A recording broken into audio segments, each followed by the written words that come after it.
નમસ્કાર ખેડૂત મિત્રો, તમે જોઈ રહ્યા છો અમારી એમટી બજાર ભાવની ચેનલ। તો મિત્રો, આજના આ વિડીયોમાં આપણે એરંડા બજારની સંપૂર્ણ અપડેટ મેળવશું, જેમાં એરંડાના ભાવ, એરંડાના વાયદા બજારની સ્થિતિ, આગામી સમયમાં એરંડાના ભાવમાં હવે તેજી મંદીનો દોર, સાથે જ નવી આવકની પણ વાત કરવાના છીએ। તો વિડીયો પૂરો જોજો અને ખાસ કરી ચેનલમાં નવા હોય તો સબસ્ક્રાઈબ કરી નાખજો। તો મિત્રો, સૌપ્રથમ તો આપણે એરંડા વાયદાઓની વાત કરીએ તો હાલ એરંડા વાયદા બજારમાં આજે સામાન્ય સુધારા સાથે વાયદો 6,500 રૂપિયાની સપાટી ઉપર બંધ હતો। ત્યારે હાજર બજારની વાત કરીએ તો એરંડા વાયદામાં એકદમ પાખા વેલ્યુના કારણે કોઈ મોટી તેજીની ધારણા નથી, સાથે જ ટ્રેન્ડને લઈને તેવી જ સ્થિતિ શુક્રવારે અને શનિવારે સર્જાઈ હતી અને આજે સોમવાર આજે પણ એરંડાના અગ્રણી ટ્રેડરે જણાવ્યું હતું કે આજે વાયદામાં સામાન્ય સુધારા સાથે તફાવતો જોવા મળી શકે। ત્યારે હાલ પૂરતી એરંડાની આવક હવે તળિયે તરફ જઈ રહી છે।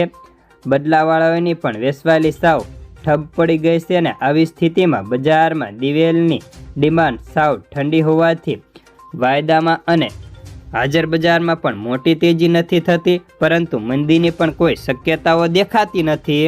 તો મિત્રો, હવે આપણે એરંડાના ભાવની વાત કરીએ તો હાલ એરંડાના ભાવ તેની ક્વોલિટી મુજબ 1200થી લઈને 1300ની વચ્ચે અથડાયા કરે છે।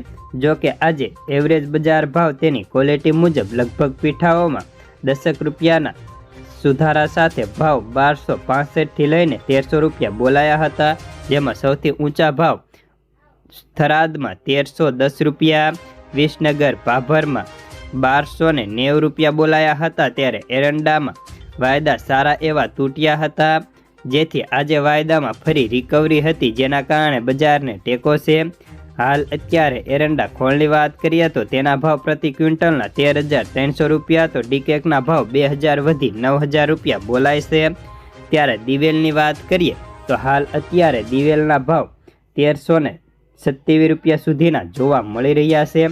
હવે નવા આવકની વાત કરીએ તો એરંડાની નવી આવકોને હજે 1 થી લઈને 2 મહિના જેટલો સમય લાગી શકે તેવી ધારણા છે, જેથી નવી આવકને હજે સમય છે ત્યાં સુધી એરંડાના બજારને સારો એવો ટેકો મળી રહેશે। નવી આવક બાદ કેવી આવકો થાય છે તેની ઉપર બજારનો આધાર ગણી શકાય।